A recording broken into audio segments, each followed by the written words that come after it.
बिस्मिल्लाहिर्रहमानिर्रहीम। अस्सलाम वालेकुम। आज बच्चों हम सीखेंगे कि एरर्स क्या होते हैं और इनकी टाइप्स क्या हैं और डिफरेंट यूनिवर्सिटीज़ में इसके किस टाइप के एमसीक्यूज़ बन सकते हैं। बहुत सिंपल सा टॉपिक है और जितनी भी यूनिवर्सिटीज़ हैं उसमें इसके थ्योरेटिकल एमसीक्यूज़ ही आते हैं। उन्हीं थ्योरेटिकल एमसीक्यूज़ को हम देखते हैं। देखिए, सबसे पहले ये देखते हैं कि एरर क्या चीज़ है। एक एग्जांपल से समझने की कोशिश करते हैं। देखिए, जी की जो वैल्यू है वो 9.8 मीटर पर सेकंड स्क्वायर है और हम ये कह रहे हैं कि ये जी की ट्रू वैल्यू है। यानी सी लेवल पे जी की वैल्यू 9.8 है, मीटर पर सेकंड स्क्वायर है और ये जी की ट्रू वैल्यू है। अब किसी स्टूडेंट ने बाय सम एक्सपेरिमेंट जी की वैल्यू को मेजर किया और उसने जी की वैल्यू को बाय एक्सपेरिमेंट जो मेजर किया है, सपोज करते हैं वो 9.6 मीटर पर सेकंड स्क्वायर है। एमएस मीन मेजर्ड वैल्यू है, यानी उस स्टूडेंट ने किसी भी एक्सपेरिमेंट से जी की वैल्यू को मेजर किया है और वो 9.6 मीटर पर सेकंड स्क्वायर आई है। अब ये जो ट्रू वैल्यू है और मेजर्ड वैल्यू के दरमियान में अगर हम डिफरेंस ले लें, यानी true value minus measured value कर दें, तो जो आपके पास आंसर आएगा वो क्या आएगा? ट्रू वैल्यू कितनी 9.8 माइनस कर देंगे मेजर्ड वैल्यू 9.6, तो आंसर आ रहा है 0.2 मीटर पर सेकंड स्क्वायर। तो ये जो बच्चों 0.2 मीटर पर सेकंड स्क्वायर आया है, ये क्या चीज़ है? यही असल में उस रीडिंग के अंदर आपके पास किसको शो कर रहा है? एरर को शो कर रहा है। तो एरर किसी भी मेजरमेंट में कैसे कैलकुलेट करते हैं? उसकी ट्रू वैल्यू में से मेजर्ड वैल्यू को अगर हम माइनस कर दें तो उस डिफरेंस को हम किसका नाम देते हैं? एरर का नाम देते हैं। और आप लोगों ने याद रखना है, जो एरर्स होते हैं वो पॉजिटिव भी हो सकता है, यानी किसी भी मेजरमेंट में एरर पॉजिटिव भी हो सकता है और मेजरमेंट में एरर नेगेटिव भी हो सकता है। यानी एरर्स की दोनों पॉसिबिलिटीज़ हैं। एरर पॉजिटिव आने का इसके अकॉर्डिंग मीनिंग क्या होगा? अगर इधर से देखें, अगर ट्रू वैल्यू बड़ी थी तो आंसर पॉजिटिव आ रहा है, लेकिन अगर मेजर्ड वैल्यू ग्रेटर हो जाए तो फिर उसका आंसर जो होगा वो नेगेटिव भी आ सकता है। तो एरर जो है उसके बारे में याद क्या रखना है, वो पॉजिटिव भी हो सकता है और वो नेगेटिव भी हो सकता है। अब नेक्स्ट चलते हैं। दो चीज़ें हैं बहुत इंपॉर्टेंट जिनके एमसीक्यूज़ आपके आ सकते हैं। एक है कि कॉज ऑफ एरर क्या होते हैं और एक आपका एमसीक्यू आ सकता है कॉज ऑफ अनसर्टेनिटी क्या होते हैं। यानी कॉज ऑफ एरर और कॉज ऑफ अनसर्टेनिटी का एमसीक्यू आ सकता है। वो आपसे ये पूछ सकता है कि which of the following is cause of error and which of the following is cause of uncertainty. तो ये तीन पॉइंट्स हैं, इनको आप जल्दी से अंडरस्टैंड करेंगे। देखिए, एरर का फर्स्ट काज हो सकता है निगलिजेंस और इनएक्सपीरियंस ऑफ पर्सन।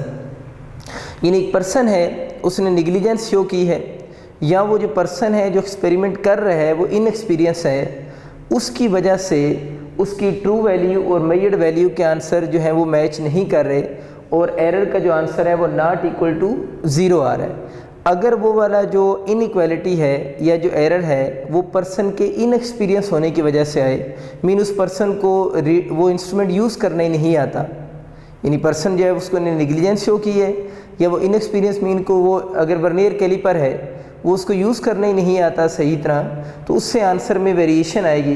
तो ये बेसिकली काज होगा एरर का। हम साथ ही अनसर्टेनिटी का काज भी देखते हैं। अनसर्टेनिटी का फर्स्ट काज लिखा हुआ है नेचुरल इम्परफेक्शन ऑफ पर्सन, या मैंने आगे सिंपल वर्डिंग में लिखा हुआ है पर्सन सेंसेस। देखिए, इधर वो पर्सन इनएक्सपीरियंस था, लेकिन काज ऑफ अनसर्टेनिटी में जो पहला लिखा हुआ है कि अगर आंसर चेंज आ रहा है किस वजह से? नेचुरल इम्परफेक्शन ऑफ पर्सन की वजह से, या आप इसको सिंपल क्या कह सकते हैं? पर्सन सेंसेस की वजह से। पर्सन सेंसेस का मीनिंग क्या है? सपोज करें जो बंदा रीडिंग ले रहा है उसको रीडिंग सही लेना आती है, मीन वो इंस्ट्रूमेंट को सही यूज़ कर सकता है, लेकिन सपोज कर लेते हैं उसकी आई साइट ही वीक है, तो ये उसकी वजह से जो एरर आएगा उस स्पेशल एरर को हम किसका नाम देंगे? अनसर्टेनिटी का काज कहेंगे। यानी पर्सन सेंसेस की वजह से जो एरर आएगा वो कौन सा है? अनसर्टेनिटी है, लेकिन इनएक्सपीरियंस होने की वजह से जो आएगा वो कौन सा काज, किसका काज काउंट होगा? एरर काउंट होगा, सिंपल। इसमें जो दूसरा काज है एरर का वो फॉल्टी अपरेटस है, mean screw gauge, vernier caliper, जिससे आप कोई रीडिंग वगैरह ले रहे हैं, वो अपरेटस अगर आपका ख़राब हो जाए तो उससे भी डेफिनेटली आंसर चेंज हो जाएंगे। तो ये काज ऑफ एरर होगा। लेकिन अगर हम अनसर्टेनिटी का काज देखें तो इसके मुकाबले में यहाँ पर उसने लिखा हुआ है limitation of instrument. Limitation of instrument का मतलब क्या है?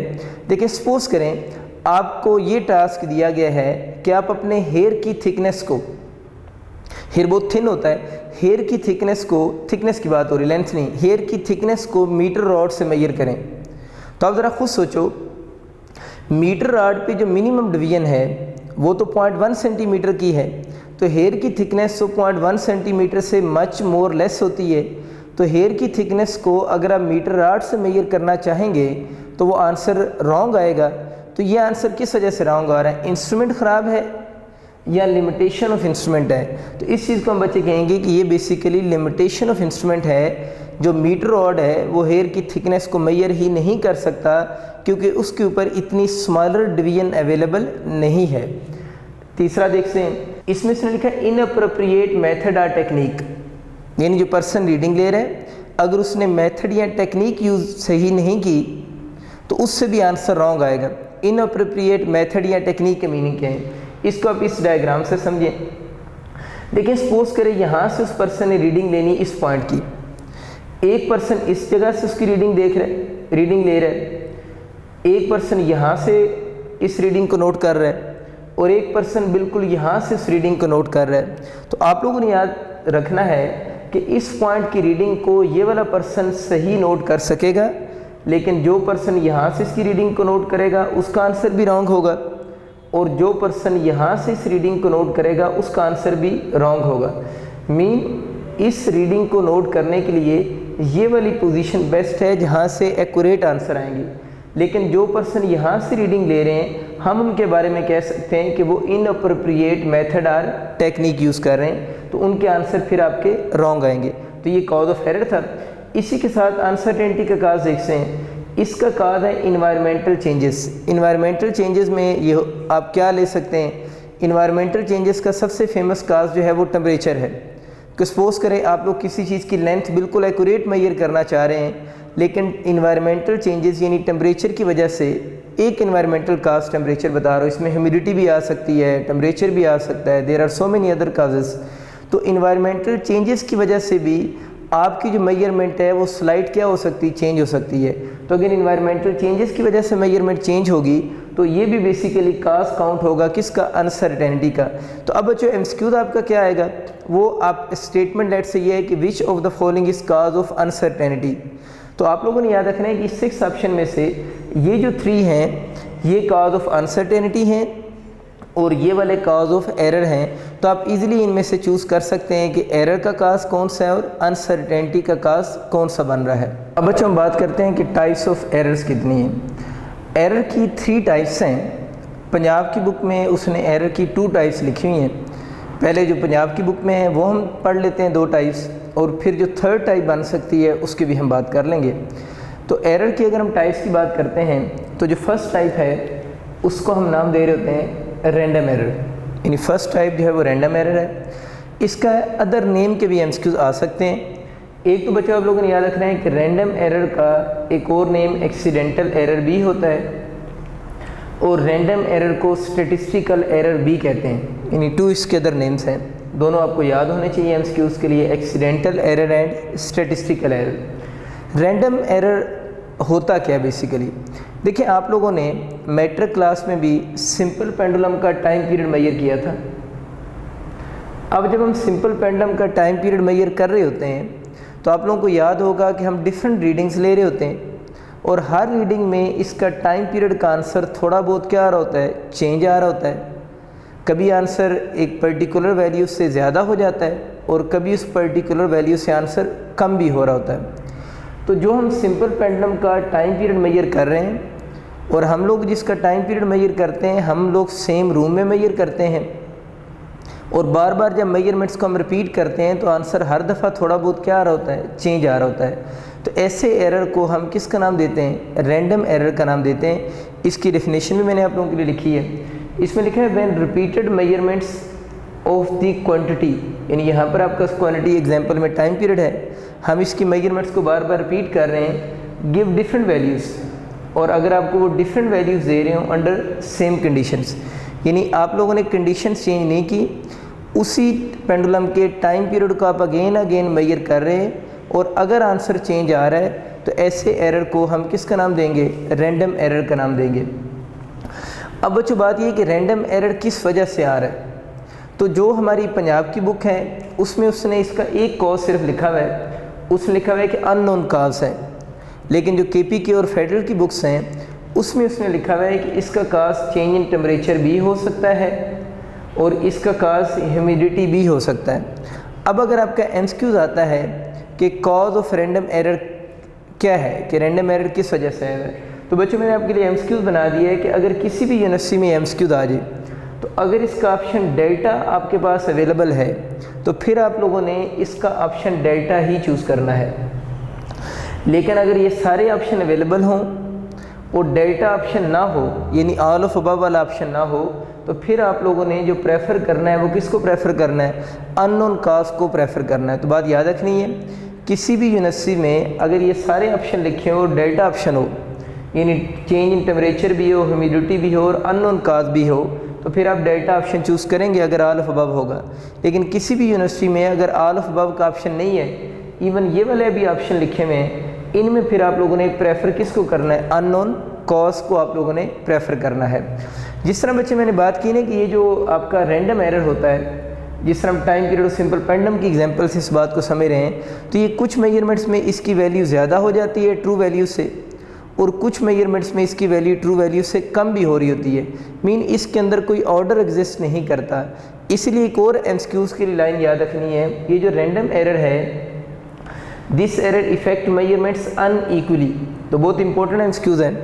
अगर आ जाता है कि रैंडम और एरर जो है उसके बारे में पूछा जाता है वो मेजरमेंट्स को इक्वली इफेक्ट करेगा या अनइक्वली, तो हम कहते हैं ये अनइक्वली इफेक्ट करेगा, क्योंकि कुछ मेजरमेंट्स में इसकी वैल्यू ट्रू वैल्यू से ज़्यादा हो जाती है और कुछ मेजरमेंट्स में ट्रू वैल्यू से वैल्यू कम भी हो रही होती है। अब हम बच्चे ये देखते हैं हम इस रैंडम एरर को मिनिमाइज़ कैसे करेंगे। मिनिमाइज़ करने के लिए मैंने 2 पॉइंट्स लिखे हुए हैं। फर्स्ट पॉइंट तो इन 2 पैरामीटर्स के बारे में है, यानी चेंज इन टेम्परेचर और ह्यूमिडिटी के बारे में है। देखिए चेंज इन टेम्परेचर और ह्यूमिडिटी को आप कैसे कंट्रोल कर सकते हैं कि आप जिस लेबॉर्ट्री के अंदर एक्सपेरिमेंट कर रहे हैं उस लेबॉर्ट्री में जो आपके पास जो इन्वायरमेंटल कंडीशंस हैं उनके ऊपर आप स्ट्रिक्ट कंट्रोल रखें, यानी टेम्परेचर, ह्यूमिडिटी या और भी जो इन्वायरमेंटल चेंजेस आती हैं वो उस लेबॉर्ट्री में चेंज ना हो, तो इससे आपका काफ़ी हद तक ये एरर मिनिमाइज़ हो जाएगा। तो पहली रेमेडी ये लिखी है, maintaining strict control condition in laboratory, यानी लेबॉर्ट्री के अंदर आप जो है वो टेम्परेचर, ह्यूमिडिटी वगैरह को चेंज होने ना दें, ऐसी स्ट्रिक्ट कंडीशन वहाँ पर मेंटेन रखें। लेकिन ज़्यादातर इसकी रेमेडी में एमसीक्यूज़ में यही वाली बात पूछी जाती है, लेकिन अगेन इसकी एमसीक्यूज़ के 2 ऑप्शन बन रहे हैं। एक ऊपर वाला ऑप्शन है, चलो मैं इसको ए बोल देता हूँ, ये बी ऑप्शन है। अगर रेमेडी में बोथ का ऑप्शन होगा, अगर रेमेडी में ये दोनों ऑप्शन लिखे होंगे तो फिर बच्चों आप लोगों ने बोथ ऑप्शन चूज़ करना है, यानी अगर इसका option both A and B होता तो फिर बोथ चूज़ करना है। लेकिन अगर बोथ ए एंड बी का ऑप्शन ना हो तो फिर आप लोगों ने इस नीचे वाले ऑप्शन को प्रेफर करना है, यानी बोथ ऑप्शन हो, दोनों रेमेडी गिवन हो तो बोथ ऑप्शन होगा। लेकिन अगर बोथ का ऑप्शन ना हो तो फिर आप लोगों ने नीचे वाले मेथड को प्रेफर करना है। नीचे मेथड क्या लिखा हुआ है देखिए, आप लोगों ने बच्चों सबको याद होगा जब आप लोगों ने सिंपल पेंडुलम का टाइम पीरियड लिया था, हम लोगों ने इसकी 3 या 5 टाइम एक्सपेरिमेंट को रिपीट किया। 3 या 5 टाइम एक्सपेरिमेंट को रिपीट करने का मतलब ये है कि हम लोगों ने इसकी सेवरल रीडिंग्स ली और उन सेवरल रीडिंग्स लेने के बाद आप लोगों ने फाइनल आंसर निकालने के लिए उन सारी रीडिंग्स का एवरेज या मीन कैलकुलेट किया और जो एवरेज या मीन था उसको आप लोगों ने करेक्ट आंसर कंसीडर किया था। तो इसका मतलब ये हुआ कि इस रैंडम एरर को मिनिमाइज़ करने के लिए हम सेवरल टाइम एक्सपेरिमेंट को रिपीट करते हैं और हमारे पास जो आंसर आते हैं एट द एंड हम उनका क्या लेते हैं, एवरेज या मीन कैलकुलेट कर लेते हैं, तो वो आंसर हम करेक्ट अज्यूम करते हैं। तो ये दूसरी रेमेडी इसकी यही लिखी हुई है, रिपीटिंग मेजरमेंट सेवरल टाइम्स, यानी इस एरर को मिनिमाइज़ करने के लिए हम मेजरमेंट्स को रिपीट करेंगे नंबर ऑफ़ टाइम्स और उसके बाद क्या करेंगे, by taking mean of the measurements, और एंड पे हम उन मेजरमेंट्स का क्या लेंगे, मीन लेंगे उस एरर को मिनिमाइज़ करने के लिए। तो बच्चे अगर बोथ ऑप्शन हो, ये दोनों हो तो बोथ ऑप्शन है, फिर रिपीट कर रहा हूँ। लेकिन अगर बोथ ना हो तो फिर आप लोगों ने प्रेफर किसको करना है, नीचे वाले ऑप्शन को आप लोगों ने प्रेफर करना है। अब बच्चों हम बात करते हैं सिस्टमेटिक एरर क्या होता है, यानी सेकंड टाइप है सिस्टमेटिक एरर। सिस्टमेटिक एरर का जो अदर नेम होता है इसको इंस्ट्रूमेंटल एरर भी कहते हैं। यानी सिस्टमेटिक एरर को हम इंस्ट्रूमेंटल एरर भी कहते हैं, यानी इंस्ट्रूमेंट की वजह से होगा, फिर इस वजह से हम इसको इंस्ट्रूमेंटल एरर कहते हैं। अब इसके नाम से ज़ाहिर है सिस्टमेटिक एरर को अदर नेम इंस्ट्रूमेंटल एरर है। इसका मतलब ये कि ये वाला जो एरर होगा वो बेसिकली फिर किस वजह से होगा, इंस्ट्रूमेंट की वजह से होगा। तो ऐसे एरर को हम किसका नाम देते हैं, सिस्टमेटिक एरर का नाम देते हैं। तो इसकी डेफिनेशन में दो बातें मैंने लिखी हैं, the error due to faulty apparatus and poor calibration, यानी वो वाला एरर जो आपका अपरेटस ख़राब होने की वजह से हो रहा है या उसके अंदर पुअर कैलिब्रेशन की वजह से हो रहा है, ऐसे एरर को हम सिस्टमेटिक एरर कहते हैं। मैंने इसके नीचे कुछ काज भी लिखे हैं। ज़ीरो एरर है, यानी इसका काज सिस्टमेटिक एरर का फर्स्ट काज ज़ीरो एरर हो सकता है, इसका काज पुअर कैलिब्रेशन भी हो सकता है, और इसका काज इनकरेक्ट क्या हो सकता है, मार्किंग भी हो सकता है। इनको थोड़ा सा देख लें, इस बात के मीनिंग क्या है। देखें, ज़ीरो एरर का बेसिकली मतलब क्या होता है। सपोज़ करें कि आप लोगों ने अपना वेट मेजर कर रहे हैं और ये ज़ीरो है, यहाँ पर लेट्स से उस पर 5 kg लिखा हुआ है, यहाँ पर 10 kg है, यहाँ पर 20 kg लिखा हुआ है। अब सपोज़ करते हैं ये इसकी नीडल है, आप लोगों ने अभी तक उस वेट मशीन के ऊपर खड़े नहीं हुए जहाँ से उसने आपका वेट मेजर करना है। अब बच्चों हम देखते हैं कि इस सिस्टमेटिक एरर को आप रिमूव कैसे करेंगे। सिस्टमेटिक एरर को रिमूव करने के लिए आप लोगों ने जो फॉल्टी इंस्ट्रूमेंट है उसको किसी स्टैंडर्ड या मोर एक्यूरेट इंस्ट्रूमेंट के साथ कंपेयर करना है, और उस कंपैरिजन से हम एक करेक्शन फैक्टर कैलकुलेट करेंगे। ये स्टेप मैंने लिखे भी हैं आप लोगों के लिए कि हम रेमेडी में क्या करेंगे, इसकी कंपेयर विद सम एक्यूरेट और स्टैंडर्ड इंस्ट्रूमेंट, यानी इस फॉल्टी इंस्ट्रूमेंट को किसी स्टैंडर्ड इंस्ट्रूमेंट के साथ कंपेयर करेंगे, और कंपेयर से आप लोगों ने जो चीज़ कैलकुलेट करनी है वो करेक्शन फैक्टर है। वो जो करेक्शन फैक्टर आप कैलकुलेट कर लेंगे, ये वाला एरर उस वक्त तक वहाँ से रिमूव नहीं होगा जब तक आप उस करेक्शन फैक्टर को अप्लाई नहीं करेंगे। तो इसकी रेमेडी क्या है कि उस फॉल्टी अपरेटस को किसी स्टैंडर्ड इंस्ट्रूमेंट के साथ कंपेयर करें, कंपेयर करके आप वो करेक्शन फैक्टर निकालें कि वो जो फॉल्टी अपरेटस है उसमें कितने टाइम्स जो रीडिंग्स हैं वो इनएक्यूरेट आ रही हैं। अब उस करेक्शन फैक्टर को आप लोगों ने रीडिंग के ऊपर अप्लाई करना है। तो ये वाला एरर फिर रिमूव कैसे होगा, हम उस करेक्शन फैक्टर को क्या करेंगे, अपनी मेजरमेंट के ऊपर अप्लाई करेंगे। अब जो बच्चे करेक्शन फैक्टर को जब आप अप्लाई करेंगे तो करेक्शन फैक्टर बेसिकली क्या बता रहा है, उस रीडिंग के अंदर जो आप फॉल्टी इंस्ट्रूमेंट से ले रहे हैं उस रीडिंग के अंदर करेक्शन फैक्टर आपको अमाउंट ऑफ एरर बता रहा है कि आपके पास जो रीडिंग आप लोगों ने ली है उसमें कितना एरर आ रहा है। तो वो जो एरर आ रहा है या वो जो करेक्शन फैक्टर आप लोगों ने कैलकुलेट किए, वो करेक्शन फैक्टर ही असल में हमें क्या बता रहा है, एरर बता रहा है। तो वो जो करेक्शन फैक्टर या एरर होगा वो पॉजिटिव भी हो सकता है और वो वाला एरर नेगेटिव भी हो सकता है। अगर वो एरर पॉजिटिव होगा तो बच्चों याद रखना है उसकी करेक्शन नेगेटिव होगी, और अगर वो एरर नेगेटिव होगा तो फिर आप लोगों ने उसकी करेक्शन को पॉजिटिव अप्लाई करना है। तो ये बातें याद रखनी कि अगर एरर पॉजिटिव होगा तो करेक्शन उसकी माइनस होगी, और अगर एरर नेगेटिव है, एरर नेगेटिव या एरर पॉजिटिव का मतलब क्या है, एरर पॉजिटिव का मतलब ये है कि जो रीडिंग आप लोगों ने नोट की है वो एक्चुअल रीडिंग से ज़्यादा है। एरर पॉजिटिव का मतलब जो आप लोगों ने रीडिंग नोट की है वो एक्चुअल वैल्यू से ज़्यादा है। तो फिर आप लोगों ने जब उसकी करेक्शन लगानी है तो करेक्शन क्या करेंगे, माइनस करेंगे सो दैट जो एक्स्ट्रा रीडिंग थी वो वहाँ से माइनस हो जाएगी और आपके पास ट्रू रीडिंग आपको मिल जाएगी। इसी तरह एरर नेगेटिव होने का मतलब क्या है कि जो आप रीडिंग नोट कर रहे हैं वो एक्चुअल रीडिंग से क्या है, लेस है, और जब आप उस करेक्शन फैक्टर अप्लाई करेंगे तो उसके अंदर उस एरर को क्या करेंगे, ऐड करेंगे। एडिशन होने के बाद आपकी जो इनकरेक्ट रीडिंग है फिर ट्रू वैल्यू को क्या आ जाएगी, क्लोज आ जाएगी। एक और बच्चे आप लोगों ने बात याद रखनी, मैंने आपको बताया था कि जो रैंडम एरर होता है वो मेजरमेंट्स को अनइक्वली इफ़ेक्ट करता है। इसके साथ आप लोगों ने एमसीक्यूज में वर्ड देखें, this error effect measurements equally, यानी ये वाला जो एरर होता है ये मेजरमेंट्स को इक्वली इफेक्ट करता है। तो अगर आपका एमसीक्यू आता है अनइक्वली इफेक्ट तो आप लोगों ने रैंडम एरर चूज़ करना है।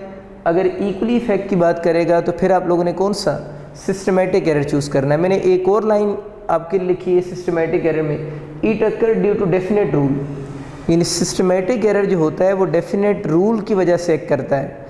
और रैंडम एरर के क्या बारे में याद रखना है, बिल्कुल इसके अपोजिट बात कहेंगे कि वो वाला एरर किसी डेफिनेट रूल की वजह से एग्जिस्ट नहीं करता, यानी ये अकर करता है due to some definite rule. हम लोगों ने देखे हैं इसके फिक्स रूल्स हैं जिसकी वजह से ये एग्जिस्ट करता है। यही वजह है कि ये सारी मेजरमेंट्स को इक्वली इफेक्ट भी करता है, लेकिन रैंडम एरर का कोई डेफिनेट रूल एग्जिस्ट नहीं करता। अच्छा बच्चे, अब थर्ड एरर है पर्सनल एरर। इसको पढ़ने से पहले हम थोड़ी सी बात क्लियर करते हैं। देखिए, अब अगर आपका एमसीक्यूज आ जाता है कि टाइप्स ऑफ एरर कितनी हैं, तो मैंने शुरू में 3 एरर की टाइप्स लिखी थी, लेकिन पंजाब की बुक में एरर की 3 टाइप्स हैं और केपी के फेडरल की बुक्स या डिफरेंट बुक्स में एरर की 3 टाइप्स हैं। तो फिर हम क्या ऑप्शन चूज़ करेंगे कि एरर की टाइप्स कितनी हैं। तो बच्चों, आप लोगों ने याद ही रखना है कि अगर एमसीक्यूज में ये वर्ड यूज़ हो कि मेजर टाइप्स ऑफ एरर कितनी है, यानी क्या वर्ड यूज़ हो, major types of error word use हो, तो फिर आप लोगों ने ऑप्शन में 2 चूज़ करना है। अगर आता है ना मेजर टाइप्स ऑफ एरर कितनी है, तो आप लोगों ने ऑप्शन में 2 चूज़ करना है। लेकिन अगर आपका एमसीक्यू तो ये आता है कि आप एरर की जनरल बात करता है कि एरर को हम कितनी टाइप्स में डिवाइड कर सकते हैं या सिंपल टाइप्स ऑफ एरर पूछ सकता है, तो फिर आप लोग उसका ऑप्शन 3 चूज़ करेंगे। यानी मेजर कीवर्ड है, अगर मेजर टाइप्स पूछेगा तो 2 ऑप्शन होगा, और वो कौन सी 2 टाइप्स हैं, एक रैंडम एरर और एक सिस्टमेटिक एरर। लेकिन जनरल अगर क्वेश्चन आता है कि error can be divided into how many types या टाइप्स ऑफ एरर का वर्ड यूज़ करता है, तो फिर आप लोगों ने ऑप्शन में 3 चूज़ करना है। तो छोटी सी बात आप लोगों ने याद रखनी है। अब थर्ड टाइप को देखते हैं। थर्ड टाइप जो है उसे हम पर्सनल एरर कहते हैं। पर्सनल नाम से ज़ाहिर है कि इसका तल्लुक पर्सन के साथ होगा, तो इसके मैंने कुछ काज लिखे हैं। मैं लिखा this error due to carelessness, यानी उस बंदे ने केयरलेसनेस शो की है कि उसने रीडिंग लेते हुए कंसंट्रेट ही नहीं किया उस चीज़ पे। या इसका एक काज ये हो सकता है improper knowledge about an instrument, कि जो बंदा रीडिंग ले रहा है उसको वो इंस्ट्रूमेंट, लेट से स्क्रू गेज से रीडिंग ले रहा है, उसको स्क्रू गेज यूज़ करना ही नहीं आता। और ये भी हो सकता है इनकरेक्ट रीडिंग ऑफ स्केल, कि उसकी जो स्केल की रीडिंग है वो उसने इनकरेक्ट रीडिंग नोट की है, यानी पर्सन जो है उसने इनकरेक्ट रीडिंग को नोट किया है फ्रॉम किससे, स्केल से, ठीक है ना। तो ये इनकरेक्ट रीडिंग ऑफ स्केल जो उसने नोट की है उसकी बात हो रही है कि स्केल से उसने रीडिंग इनकरेक्ट नोट की है, क्योंकि incorrect reading of scale general तो ये फिर सिस्टमेटिक एरर बन जाएगा ना। तो ये इनकरेक्ट रीडिंग ऑफ स्केल उस पर्सन ने जो नोट इनकरेक्ट की है, इन रीजन की बेस पे जो एरर आएगा उसे हम किसका नाम देंगे, पर्सनल एरर का नाम देंगे। अब जाहिर है ये कि ये वाला सारा एरर जो आया है मेजरमेंट में ये पर्सन की वजह से आया है, तो ये वाला एरर कैसे रिमूव होगा, by taking care during measurement, कि वो पर्सन जो एक्सपेरिमेंट कर रहा है एक तो ड्यूरिंग मेजरमेंट वो प्रॉपर केयर करे। जब वो केयर करेगा तो ये वाली 2 चीज़ें रिमूव हो जाएंगी, यानी एक तो वो करेक्ट रीडिंग भी नोट कर लेगा और दूसरा इसकी वजह से जो ड्रॉबैक आ रहा है वो भी ख़त्म हो जाएगा। तो सिर्फ केयर करके अगर वो रीडिंग लेगा तो ये वाले दोनों इफ़ेक्ट रिमूव हो जाएंगे। बाकी कौन सा इफेक्ट रह गया, इम्प्रॉपर नॉलेज। और दूसरा इसकी रेमेडी में मैंने ये लिखा हुआ है कि have proper knowledge about instrument, कि जो इंस्ट्रूमेंट वो यूज़ कर रहा है उस इंस्ट्रूमेंट के बारे में अगर उसको प्रॉपर नॉलेज भी होगा तो वो पर्सनल एरर को ईजिली क्या कर सकता है, रिमूव कर सकता है। बहुत शुक्रिया आप सबका, अल्लाह हाफिज़।